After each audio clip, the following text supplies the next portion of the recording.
Sir, एक तरफ मनीष कश्यप पे कैसा एफआईआर है, दूसरी तरफ वो मनीष कश्यप लाइव आके धमकी देते हैं कि तेजस्वी यादव को 2025 में मुख्यमंत्री नहीं बनने देंगे जो सपना देखते हैं। आप क्या सोचते हैं सर, ये क्यों चल रहा ये यूं चल रहा है कि भारत का संविधान खत्म करके है?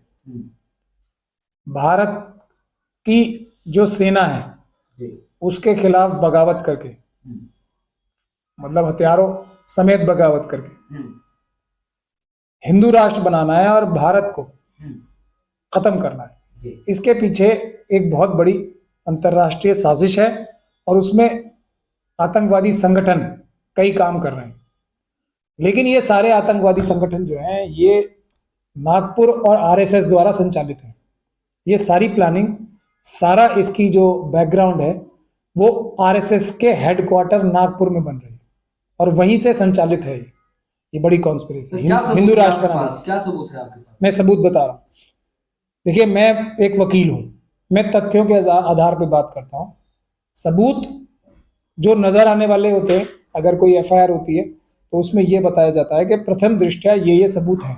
तो मैं आपको प्रथम दृष्टया सबूत बताता हूं। जी। जो आरएसएस है उसने जिन्ना के साथ मिलकर, और जो इंटरनेशनल ताकतें थी जो भारत को एक बड़ा मजबूत देश नहीं रहना चाहती, देखना चाहती थी, देश का विभाजन कराया। आज आरएसएस और आईएसआई के ताल्लुकात हेमंत करकरे साहब थे ना, जिन्होंने साध्वी प्रज्ञान सिंह ठाकुर के खिलाफ ये सारी चार्जशीट बनाई थी जिसमें लेफ्टिनेंट कर्नल पुरोहित वगैरह थे, उसमें यही साजिश थी। वो एक अभिनव भारत नाम का एक संगठन था। उसका भी जो लॉजिक या रीजन या उनका मोटिव था वो यही था कि भारत की सेना को हरा के एक हिंदू राष्ट्र, जिसका नाम उन्होंने रखा था, क्या नाम रखा था, ये आर्यव्रत, आर्यव्रत नाम का देश बनाया जाएगा भारत को खत्म करके, भारत का संविधान खत्म करके, भारत की सेना को हरा के। ये उनका, जिसमें लेफ्टिनेंट इन्होंने करकरे साहब ने अरेस्ट किया था। वही बात ये क्या कहते हैं, अब हिंदू राष्ट्र बनाने के लिए बड़े बड़े लोग, जो एक मीडिया के हेड है सुरेश चौहान के, वो कस्में खा रहे हैं ना, मीटिंग्स ऑर्गेनाइज करके कि हम हिंदू राष्ट्र बनाएंगे, उसके लिए जाने देंगे भी और लेंगे भी। ये क्या है, ये आतंकवाद की घटना है। हमने इसके खिलाफ एफआईआर करा रखी है, हमारे 2 क्लाइंट्स ने, आतंकवाद की घटना की। पत्रकार आगे मैं आपको एग्जाम वो दे रहा हूँ कि मैं, आपने सबूत पूछे ना, सबूत बता रहा हूँ। मोनू मानेसर है, ये एक जगह मोनू मानेसर जैसी घटना हो रही है, सुरेश चौहान के की जैसी घटना एक जगह हो रही है। संविधान जलाया इसी नई दिल्ली में, डीसीपी साहब जहां बैठते हैं हमारे, पार्लियामेंट स्ट्रीट थाने के बाहर संविधान जलाया, पुलिस के सामने जलाया। तो उसके खिलाफ क्या आतंकवाद की घटना का कोई मुकदमा दर्ज किया? पुलिस ने नहीं किया, हम लोगों ने कराया। तो ये पुलिस मिली हुई है। पुलिस कैसे मिलेगी जब पुलिस किसके अंडर है? अमित शाह साहब के अंडर। उससे पहले दूसरे होम मिनिस्टर थे, राजनाथ सिंह जी। पुलिस क्या इतनी निकम्मी हो सकती है, भारतीय पुलिस, कि भारत का संविधान जलाया जा रहा है और वो उसके ऊपर स्वयं ज्ञान स्वयं न ले और कोई एक्शन न ले? भारत का संविधान खत्म करके मनुस्मृति लागू करने की जो धर्म संसदें करी जा रही हैं, अलग दूसरा संविधान बताया जा रहा है, राजधानी काशी बताई जा रही है। ये क्या अमित शाह, एनआईए, सीबीआई और इन सब एजेंसीज के होने के बावजूद मिलिट्री इंटेलिजेंस हो सकती हैं? कभी भी हो सकती हैं, जब तक कि उन लोगों ने बोल नहीं रखा हो उनको कि तुम करो, हम तुम्हारा कुछ नहीं होने देंगे, ये सब हम कंट्रोल करेंगे। क्या हो सकता है ये? उसके आगे चलते हैं। ये मोनू मानेसर जैसी घटनाएं पूरे देश में हो रही हैं, मॉब लिंचिंग की घटनाएं एक ही तरीके से हो रही हैं, और उसके समर्थन में पंचायत करके ये बोलते हैं कि हम, डायरेक्ट बोलते हैं ना कि हम, राजस्थान पुलिस आएगी तो सही लेकिन पैरों पे वापस नहीं जाएगी। मतलब देश की एक पुलिस के खिलाफ ये बोला जा रहा है कि हम उनको मार देंगे। पुलिस के खिलाफ राजस्थान पुलिस का शब्द इस्तेमाल किया। ये सब क्या है? और उसके बाद भी उसके खिलाफ कोई कार्रवाई नहीं हो रही। ये सब क्या है? उसके बाद कुछ जो जर्नलिस्ट हैं, क्रिमिनल, उनको इन सब लोगों, इन चीजों को डिफेंड किया जाता है। तो ये सब क्या एग्जाम्पल है? बगैर पुलिस और भ्रष्ट अधिकारियों के, पुलिस के सरकारी भ्रष्ट अधिकारियों के, जो कि मनुवादी मानसिकता की सरकार के इशारे पे काम कर रहे हैं, ये सब घटनाएं हो सकती हैं? नहीं हो सकती। ये सबूत है जो हम बता रहे हैं कि ये सब आरएसएस द्वारा संचालित है। सर लेकिन ये कह रहे मनीष कश्यप कह रहे कि स्वतंत्र पत्रकार के पीछे पड़ गई है सरकार, बिहार सरकार डर गई है उससे और उसके वजह से वो उस पर फायर किया जा रहा है या उस पर गिरफ्तारी की बातें हो रही नहीं, मैं तो इससे उल्टी बात कह रहा हूँ। हैं। बिहार सरकार ने मेरी जानकारी के हिसाब से आतंकवाद की घटना का केस दर्ज नहीं किया है और ये बहुत बड़ी गलती कर रहा है। जी 120 बी कॉन्स्पिरेसी का केस नहीं दर्ज किया, ये बहुत बड़ी गलती कर रहे हैं। आरएसएस को इसमें अरेस्ट करना चाहिए। आरएसएस कोई नॉर्थ ईस्ट के लोगों को लड़ा रही है, कश्मीर के लोगों को लड़ा रही है बाकी देश के लोगों से। एक फिल्म बनाई ना, किसने बनाई? आरएसएस के लोगों ने बनाई। प्रधानमंत्री तक ने उसकी तारीफ की क्यों? नफरत फैलाने के लिए। कश्मीर की जनता जो एक तरफ तो पाकिस्तान के आतंकवादियों को झेल रही है, मोदी जी और अमित शाह जी जाके थोड़ी झेल रहे हैं उन्हें, कश्मीर की जनता ही झेल रही है ना। वही मुकाबला कर रही है सेना के साथ खड़े होके। एक तरफ तो कश्मीर की जनता पाकिस्तान अटैक झेल रही है, ठीक है, वहां पे कौन लोग हैं? मुस्लिम कम्युनिटी के लोग हैं ना, तो उनके खिलाफ बोल रहे हैं। जो मुस्लिम कम्युनिटी के लोग पाकिस्तान के सामने दीवार बन के खड़े हैं, उनके खिलाफ बोल रहे हैं। क्यों? क्योंकि अंडरस्टैंडिंग आरएसएस की किससे है? आईएसआई से। लद्दाख के लोग, सुनिए, वहां भी तो मुस्लिम लोग हैं ना, कारगिल लद्दाख में बुद्धिस्ट लोग हैं वहां पे, वो चाइना के सामने लोहे की दीवार बन के खड़े हैं। सेना जो चाइना से लड़के जीतना चाहती है अपनी जगह वापस, उसको मोदी जी परमिशन नहीं दे रहे हैं। एक हमारे सेना के जनरल ने ये तक बोला कि हम पीओके वापस छीन लेंगे, सरकार हमें सिर्फ इशारा कर दे। वो इशारा करने में मोदी जी को इतनी परेशानी क्यों है? सेना तैयार है ना। तो कौन लोग खड़े हैं वहां पे? हमारे बुद्धिस्ट कम्युनिटी के लोग खड़े हैं बहादुरी से चीन की सेना के सामने खड़े हैं ना। सुनिए, आप आगे सुनिए, अभी ये यही थोड़ी खत्म हो रही है। उनके खिलाफ बोला जा रहा है। नॉर्थ ईस्ट के लोग जो क्रिश्चियन कम्युनिटी से आते हैं, उनके खिलाफ बोला जा रहा है। यही आरएसएस के लोग बोल रहे हैं, नहीं बोल रहे हैं। अब साउथ अभी यहां खत्म नहीं हो रही ना बात। साउथ के और नॉर्थ के बीच में एक लड़ाई कराने की लंबी साजिश करें, क्योंकि आरएसएस का काम ही क्या है? भारत को तोड़ना। तो कोई मुसलमानों के खिलाफ ही नहीं है, ये हर एक जगह झगड़ा कराएंगे। तो यही जो व्यक्ति है कश्यप या जो भी नाम है इसका, ये आरएसएस का एक फुट सोल्जर है, जिसकी जिम्मेदारी ये लगाई गई थी कि तुम तमिलनाडु में रहने वाले लोग, तमिल भाषी लोगों की और हिंदी भाषी लोगों से लड़ाई कराओ। ये आरएसएस की साजिश का हिस्सा है।